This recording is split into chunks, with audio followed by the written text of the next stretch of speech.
Welcome back, everybody, to the deep dive. Today, we're going to go on a journey, and I'm not going to lie, this one is a little bit disturbing. We're going to be looking at child assassins in drug cartels. Yeah, it's tough material for sure. It is. It is. But, we have a stack of articles and some research and some personal accounts that we're going to kind of try to weave together to understand how this happens and what it says about the drug trade. It's a side of humanity that people don't like to think about too much, but I think it's important to look at. I think so, too. Yeah. And just a quick preview for everyone out there listening. Yeah. We're going to be focusing on two main case studies. One is Tiny, a 14-year-old hitman in Colombia, and the other is Edgar Jimenez Lugo. He's also 14, Yeah. and he was known as El Pones, and he was operating in Mexico. Yeah, and so their stories are really shocking, but they kind of offer a glimpse into how these kids get pulled into this really brutal world. And, these cases stuck with me in particular because, I don't know, just the whole idea that the legal system, the system that's supposed to protect children is actually being used to exploit them. That's just wild. Yeah, it's a weird paradox. Huh. So, for example, in Colombia, they have this thing called the 1989 Colombian Minors Code. Okay. And the idea was that it was going to shield minors from the adult justice system and try to offer them a way to rehabilitate, get back on track, be a kid. Right. But the cartels were like, wait a minute, this is actually a great opportunity for us. Yeah. Because if you can't try them as adults. They can basically get away with murder. Yeah, basically. So they were looking at kids as expendable, easy to manipulate, less likely to get attention from the cops. And therefore, the perfect weapon. Exactly. Just a really effective strategy. It's horrifying. It is absolutely horrifying. But what's even more disturbing, I think, is how this manipulation plays out on a personal level. So, for example, we have Tiny, Right. who was only 12 when he was recruited by an older assassin. Mm. Can you imagine? I mean, just being 12 years old and having your entire view of the world shaped by someone who just thinks violence is normal. Yeah, it's like a apprenticeship in murder, And you're not only being taught how to kill, but you're being brainwashed into this culture of violence and loyalty and fear. And it's once you're in, it's almost impossible to get out. It's like you're stuck. You're trapped, yeah. So Tiny's initiation was brutal, man. He was forced to murder a drug addict as like a test of his loyalty. Oh, wow. And they even gave him the gun, I mean, how can you even process that at that age? Yeah, it's completely dehumanizing. And then they kind of twist the knife even more by using money to control these kids. So Tiny was making like $25 a hit. What? Yeah, I mean, sometimes more, but they often didn't pay him, just to kind of keep him in line. Keep him on edge. Yeah, if you complain, you might end up dead. And so you're trapped in this system where even the little bit of money you do make, they hold it over your head. You just can't win. Yeah. And so the sources talk about Tiny's mom, right?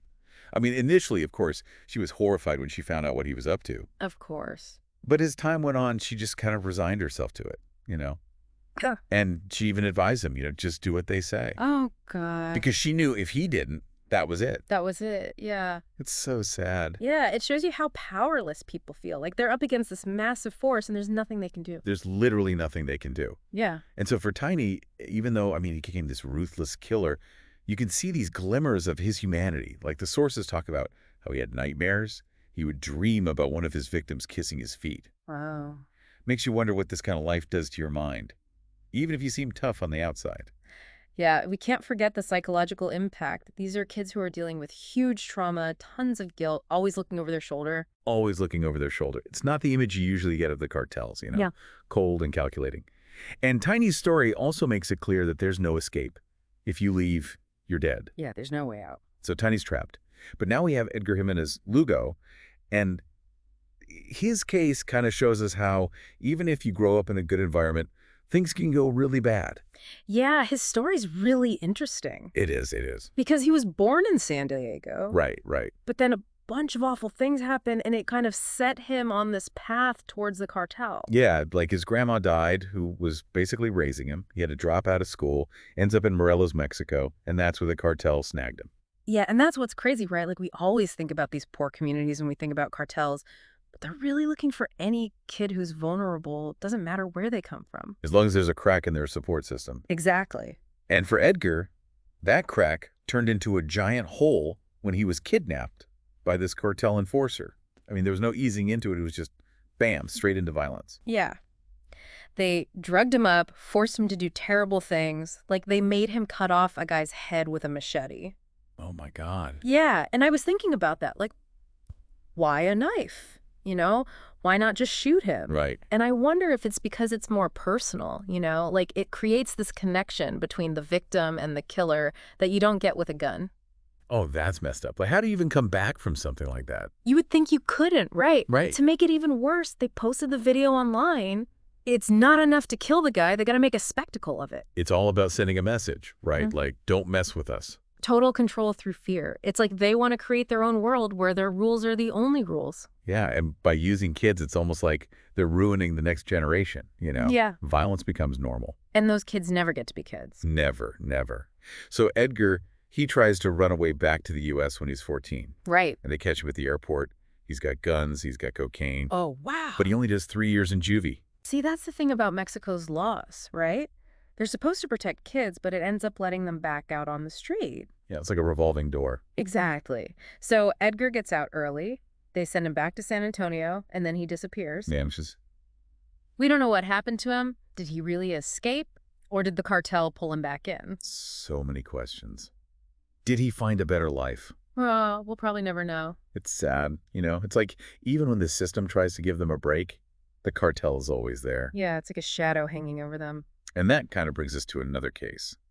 Jose Armando Moreno Leos, Okay, yeah. 13 years old, Yeah. confessed to 10 murders. Oh my God. But because of Mexican law, they had to let him go. And what happened? A few weeks later, he and his mom were dead, execution style. That's awful. It's like the cartel sees these kids as tools, And when they're done with them, they just throw them away. Brutal. Yeah. It makes you wonder if the laws are even working.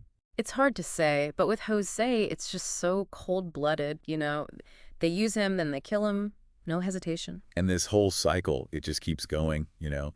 They prey on the weakest people and leave all this pain behind. It's hard to see how it ends. Is there any hope? Like, can we stop this?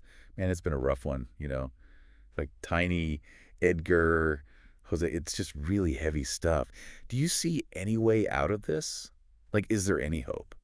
Well, the research does point to a few things, but they're not easy solutions. One thing is just locking these kids up, treating them like adult criminals. That doesn't really solve the problem. Right, right. It's like putting a Band-Aid on a huge wound. Yeah, You exactly. could go deeper. You got to address the root causes, like all that poverty, the lack of opportunity, families falling apart, communities that are broken. That's what makes these kids easy targets for the cartels. Yeah, I mean, think about it. If you're a kid and you've never known anything but violence, Right.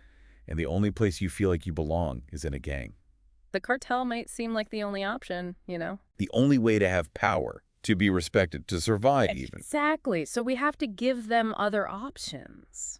show them there's another way. Yeah, the research talks about education, job training, mental health services. Like, we have to show these kids that there's a life beyond the cartel. A life without fear, without violence. Right. And that's where this idea of rehabilitation comes in, right? Yep. It's not about forgetting what they did, but it's about understanding that they're victims too. Right. They're caught in this system that uses them. So it's about giving them a chance to heal. Yeah, to deal with the trauma, to learn how to live a normal life. But rehabilitation, that takes time A lot of time. and resources and a whole change in how we think about these kids. It's not like they're just going to snap their fingers and be different. No, it's a process. And it's different for every kid. Right. Some kids might need therapy, others might need job training, or maybe programs that help them connect with their community. It's all about giving them hope. Exactly, like showing them that they can have a future, that what they did in the past doesn't have to be their whole story. And I think that's where we all have a responsibility, you know. We can support organizations that work with these kids, Yeah. educate ourselves, talk to other people about it. Challenge the stereotypes. Because even if we can save one kid Right. from going down that path, That's a win. that's a huge win. So we started this deep dive in a really dark place, but, you know, talking about solutions, I feel like there's some light at the end of the tunnel. Yeah, me too. It reminds you that even when things are really bad, people can change, they can be resilient, they can heal. And it's easy to feel overwhelmed by this problem, But we got to remember, change starts with us. We got to be aware, we got to talk about it, even if it's uncomfortable. Yeah, this is not something we can just ignore. The lives of these kids depend on it. Our communities depend on it. So to everyone listening, think about this. What can you do to create a world where kids don't have to become killers? It's a big question, but it's one we all need to ask ourselves. And that's it for this episode of The Deep Dive. Thanks for listening.